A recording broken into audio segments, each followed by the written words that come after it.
জি, তাহমিনা, আপনি জানেন যে আর কয়েক ঘন্টা পরই শুরু হচ্ছে বাংলাদেশ দলের বিশ্বকাপ মিশন। এই ম্যাচকে ঘিরে বাংলাদেশ দল আজ শেষবারের মতো অনুশীলন করেছেন। অনুশীলনের ঘাম জুড়িয়েছেন বাংলাদেশ দলের সব ক্রিকেটাররা। এই বাংলাদেশ দল সিরিজের ওয়ার্ল্ড কাপ শুরুর আগে যুক্তরাষ্ট্রের বিরুদ্ধে যে সিরিজে হেরেছে এবং যে প্রস্তুতি ম্যাচ হেরেছে, সে প্রস্তুতি ম্যাচের ফলাফল ভুলে বাংলাদেশ দল বিশ্বকাপে ভালো করবে এমনটাই প্রত্যাশা বাংলাদেশ দলের ক্রিকেটারদের। এই ম্যাচকে ঘিরে প্রবাসী বাংলাদেশিদের মধ্যেও দেখা গিয়েছে উৎসবের বিরাজ আমেজ করছে। আশা করছে বাংলাদেশ দল এই প্রবাসী বাংলাদেশিদের সহ সারা বাংলাদেশকে একটু উৎসবের উপলক্ষে এনে দিতে পারবে জয় দিয়ে। বাংলাদেশ আর শ্রীলঙ্কার ম্যাচটি কিন্তু এখন উপমহাদেশের মধ্যে একটি জমজমাট লড়াই হয়। ওয়ানডে ওয়ার্ল্ড কাপে ম্যাথিউজের টাইমড আউটের পর থেকে এই উত্তেজনার পারদ আরও শীর্ষে পৌঁছেছে।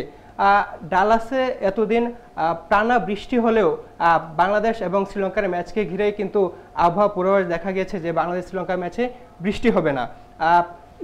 আপনি জানেন যে বিশ্বকাপে এবারে 20টি দল অংশগ্রহণ করছে। এই 20টি দলের মধ্যে সবশেষ 18টি দল কিন্তু ইতিমধ্যে তাদের প্রথম ম্যাচ খেলে ফেলেছে, কিন্তু বাংলাদেশ আর নিউজিল্যান্ড এ পর্যন্ত তাদের প্রথম ম্যাচ খেলেনি।